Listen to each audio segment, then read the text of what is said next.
Welcome to this brief video that answers one of the most frequently asked questions that I receive. People interested in joining the U.S. Customs and Border Protection Agency ask me, what is the difference between a Border Patrol agent and a Customs and Border Protection officer? If you are interested in applying for either one of these positions, it is critical that you understand the difference. Both positions are part of the huge Department of Homeland Security. The Department of Homeland Security has more than 240,000 employees in jobs ranging from aviation and border security to emergency response to cybersecurity to analysts and chemical facilities inspectors. Its mission statement is, with honor and integrity, we will safeguard the American people, our homeland, and our values. Its goal is very simple and clear, keeping America safe.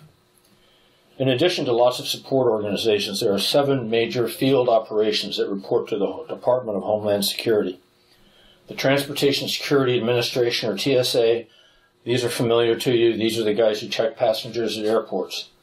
The U.S. Secret Service. The Immigrations and Customs Enforcement, or ICE. These are the guys who oversee the deportation of illegal immigrants.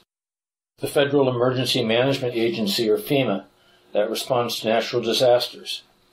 The U.S. Coast Guard, the U.S. Citizenship and Immigration Services. This is the organization that manages requests for citizenship and for green cards. And finally, the U.S. Customs and Border Protection Agency that is the subject of this presentation. The U.S. Customs and Border Protection Agency includes the following organizations. 1. There are many support services, obviously. This includes IT specialists, human resources, mission support specialists, mechanics, accountants. CBP Agricultural Specialist is the second major part of the field operations. Air and Marine Interdiction. The Border Patrol Agents is number 4. And finally, Customs and Border Protection Officers. Since this is a large organization, it does get confusing. And an easy way to remember this is that CBP officers wear blue, Border Patrol agents wear green, and they frequently work side by side. With more than 60,000 employees, Customs and Border Protection is one of the world's largest law enforcement organizations, and it's in charge with keeping terrorists and their weapons out of the U.S. while facilitating lawful international travel and trade. There are over 20,000 Border Patrol agents that are protecting 1,900 miles of our border with Mexico, 5,000 miles of our border with Canada, and they also protect 2,000 miles of coastal waterways. Their primary activity is to protect the American people from terrorism, drug smuggling, human trafficking, and illegal immigration. The U.S. Customs and Border Protection has 28,000 employees, and they are responsible for overseeing 328 ports of entry. They also are in 70 locations around 40 countries internationally. It has the mission of screening all foreign visitors, returning citizens, and imported cargo that enters the U.S. The basic requirements for both jobs are the same. You must successfully pass a polygraph exam. You must be a U.S. citizen. You must be referred for selection prior to your 40th birthday, and there are waivers for veterans on this age limit. You must have resided in the U.S. for at least 3 of the last 5 years. You must successfully pass a background investigation. Convictions of misdemeanor crime for domestic violence are disqualifying. You will be required to carry a firearm. You must meet job-related medical fitness and drug standards. You must have a valid driver's license, and you must pass the written exam. If you are applying to one or both of these agencies, you need to understand that the written exams are very different. Both, however, emphasize logical reasoning. Notice, effective June 19, 2017, the Border Patrol no longer will include the language requirement for their entry exams. This is big news. Prior to this, applicants needed to pass a Spanish exam to prove that they already speak Spanish, or they had to pass an artificial language test to demonstrate that they had the ability to learn Spanish at the academy.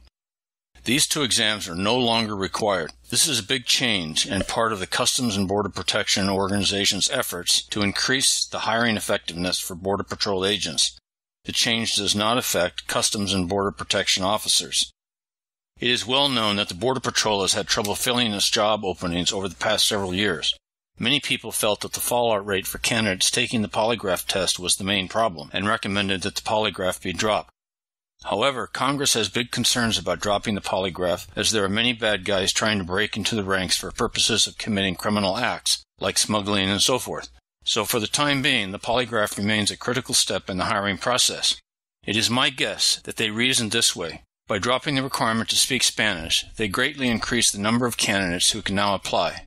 Perhaps by teaming non-Spanish-speaking candidates with experienced Spanish-speaking agents, new agents will be able to learn enough Spanish on the job to perform the job effectively. This makes sense. The impact of this change for Border Patrol agent applicants is both good news and bad news. The good news is that the test is easier, and applicants can concentrate their preparation efforts on learning how to pass the logical reasoning questions. These questions are still very challenging and not easy for most students. The bad news is that there will be much more competition for the few openings that exist, and applicants will have to score very high on the logical reasoning questions in order to get into the agency. For this reason, good preparation is more important than ever. Logical reasoning is a crucial tool for both Border Patrol agents and Customs and Border Protection officers. You must make critical decisions in a short amount of time based upon your ability to read and understanding laws, legal commentary, and regulations. Although some information needs to be memorized, most of your decisions on the job must be made through reasoning. National security depends upon this ability. The logical reasoning section is designed to select trainees who will be able to handle the demanding academic workload of the academy, as well as the complex decisions made daily by Border Patrol agents and CBP officers. Here are how the two entrance exams compare. Both include a heavy emphasis upon logical reasoning, as discussed. For the Customs and Border Protection officer, you will also be tested on your basic math skills and your ability to write clearly. Competition is high for these positions, and you must be better prepared than other applicants to rank as high as you can. If you want to get accepted, you should invest in a quality prep course that has the following features.